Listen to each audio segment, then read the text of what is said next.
یہ دل کب مسلمان ہوگا؟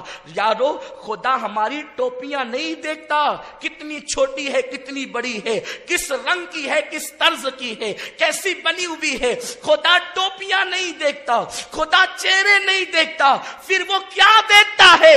متفق علیہ بخاری مسلم کی روایت ہے، ان اللہ لا ينظر الى صورکم و الى اموالکم ولکن ينظر الى قلوبکم، اللہ نہ تمہارے چہرے دیکھتا ہے نہ تمہارے مال دیکھتا ہے، اللہ تو تمہارا دل دیکھتا ہے۔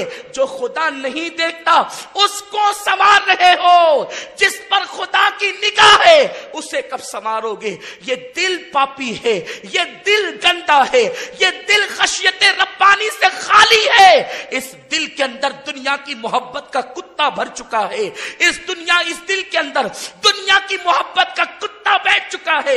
اسی لیے تو آج مسلمان چند سکوں کے لیے کسی کی عزت میں ہاتھ ڈال رہا ہے، کسی کی آبرو پہ حملہ کر رہا ہے، کسی کو قتل کر رہا ہے، کسی کو دھوکہ دے رہا ہے۔ مسلمانوں وہ مسلمان تھے، اب وہ قبروں میں سو گئے ہیں، اب انہیں چراغ لے کر نہیں، انہیں سورج لے کر تلاش کیجئے، انہیں نہ پاؤ گے جو حلال کے لیے 3 دن تک فاقے کرتے تھے، جن کے گھروں میں 1 مہینے تک چولہے نہیں جلتے تھے، صرف حلال کی خاطر کہ حلال ملے گا تو پکائیں گے، حلال ملے گا تو کھائیں گے۔ انہوں نے 1 مہینے چولہے بند کیے، انہوں نے 3 دن کے فاقے کیے، انہوں نے پیٹ پر پتھر باندھے۔ کیا نہیں پتا سیدنا ابو ہریرہ رضی اللہ تعالیٰ عنہ فرماتے ہیں ہمارا حال یہ تھا کہ بھوک کی وجہ سے ہم مسجد نبوی کی زمین پہ چت لیٹ جاتے تھے تاکہ اس پیٹ کو قرار مل جائے۔ سیدنا ابو ہریرہ فرماتے ہیں کبھی اوپر پہننے کے لیے کرتا ہوتا تو تہبند کا انتظام نہ ہوتا، ہم مسجد نبوی کے اندر جھک جھک کر کے چلا کرتے تھے تاکہ بے ستری نہ ہو جائے۔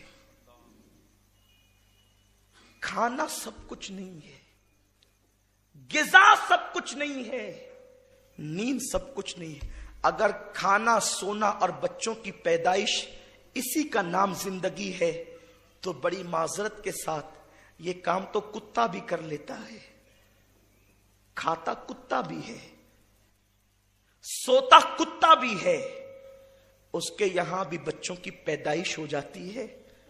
اگر اسی کا نام زندگی ہے تو پھر زندگی کیا جی؟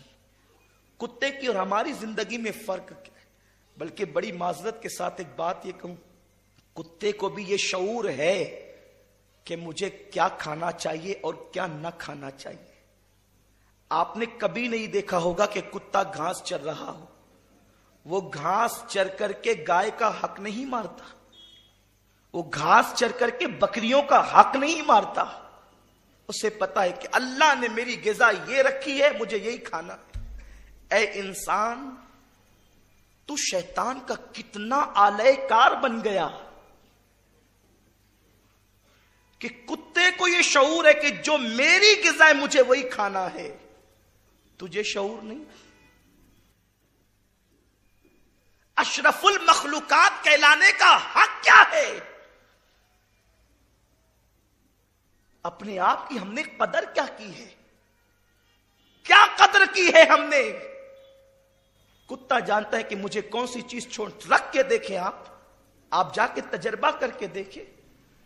ہمارے فقہاء نے بڑی تفصیل پیش کی ہے، قربانی کے جانور کے حوالے سے بھی۔ قربانی کا موسم آ رہا ہے کہ کچھ جانور ایسے ہوتے ہیں جو کتے اور بکری کے ملاپ سے پیدا ہوتے ہیں، تو اس کی قربانی ہوگی کہ نہیں ہوگی؟ اس سلسلے میں فقہاء نے بڑی تحقیق، نفیس تحقیق پیش کی ہے کہ اس میں اگر بکری کی مشابہت زیادہ ہوگی یا بکری کی صفات کا غلبہ ہوگا تو ہو جائے گی۔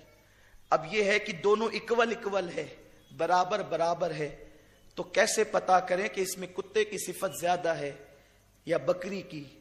تو کہتے ہیں کہ اس کے سامنے دودھ رکھ کر کے دیکھو، اگر وہ دودھ اور گھاس رکھ کر کے دیکھو، اگر وہ دودھ پیتا ہے گھاس نہیں کھاتا، سمجھ لو کہ کتے کی مشابہت زیادہ ہے۔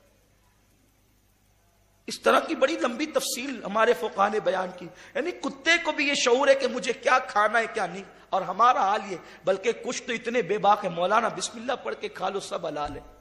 انا للہ و انا الیہ راجعون. ایک بزرگ تھے جو اولیاء کو درس دیتے تھے، ولیوں کو درس دیتے تھے. ایک مرتبہ وہ درس دے رہے تھے، دوران درس قریب میں کچھ بچے گیند کھیل رہے تھے. گیند کھیلتے ہوئے بچے کھیلتے کھیلتے گیند جو ہے وہ اچھل کر ان بزرگوں کی محفل میں آ گئی. بچوں میں ہمت نہیں ہوئی تاکہ جا کر کے گیند لائیں. یہ جو بے ادب پیدا ہوتے ہیں نا، اس میں کوئی نہ کوئی نقص ہوتا ہے. بغیر نقص کے کوئی بے ادب پیدا نہیں ہوتا. اور اللہ کے رسول صلی اللہ علیہ وسلم نے تو یہاں تک فرمایا خیبر کے موقع پر کہ علی سے محبت صرف حلال ہی کر سکتے ہیں. انس ابن مالک کہتے ہیں اس کے بعد سے اگر کسی بچے کی پیدائش میں شک ہوتا تو لوگ زیادہ مسائل میں نہیں پڑتے، بس اس بچے کے سامنے مولا علی کا نام لے لیتے. اگر بچہ علی کی محبت کی بات کرتا تو سمجھ جاتے کہ حلالی ہے، اور مولا علی سے عداوت کی بات کرتا تو سمجھ جاتے کہ حلالی نہیں ہے.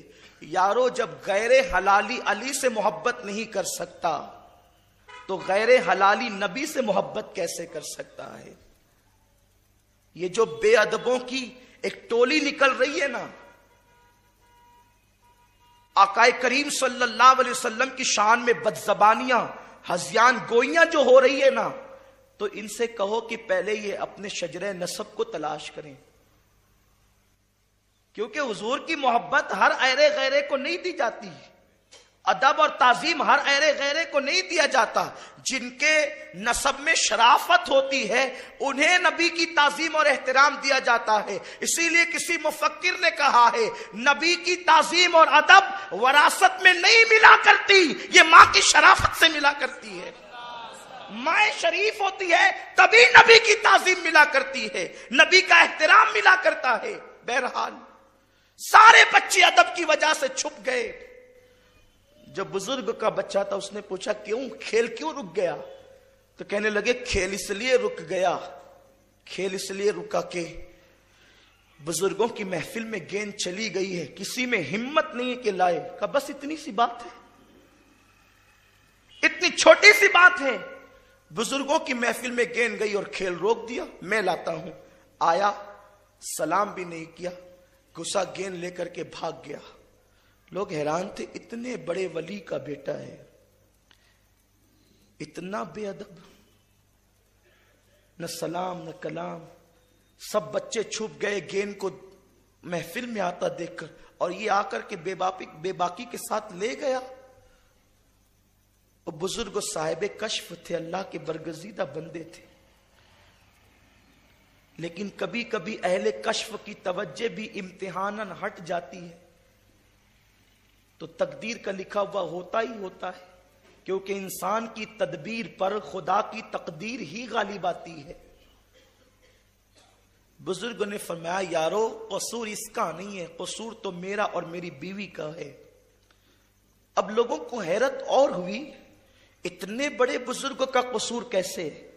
تو خود فرماتے ہیں میں اور میری بیوی کئی دن کے فاقے سے تھے، بہت دنوں تک فاقے ہو گئے.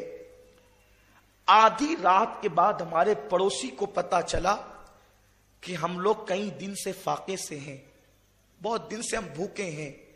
تو اس نے آدھی رات کو اس کے گھر میں جو کچھ تھا لا کر کے ہمیں پیش کر دیا.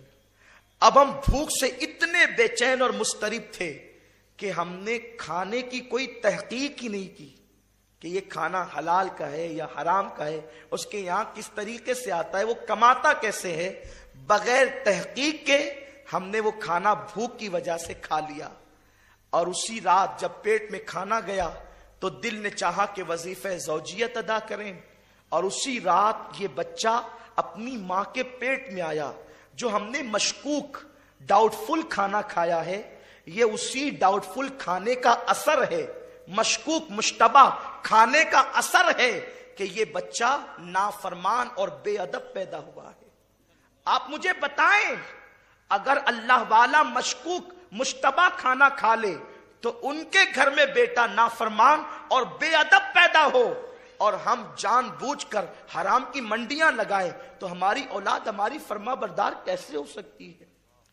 ہماری اولاد نیک اور پرہیزگار کیسے ہو سکتی ہے؟ خون کا اثر انسان کے وجود میں زندگی کی آخری سانس تک کے رہتا ہے. میرے پیارے آقا صلی اللہ علیہ وسلم کے پیارے دیوانوں، ہمیں اپنی فکر کو بدلنا ہوگا، ہمیں اپنی سوچ کو بدلنا ہوگا، ہمیں اپنی فکر کو اسلامی فکر بنانا ہوگا.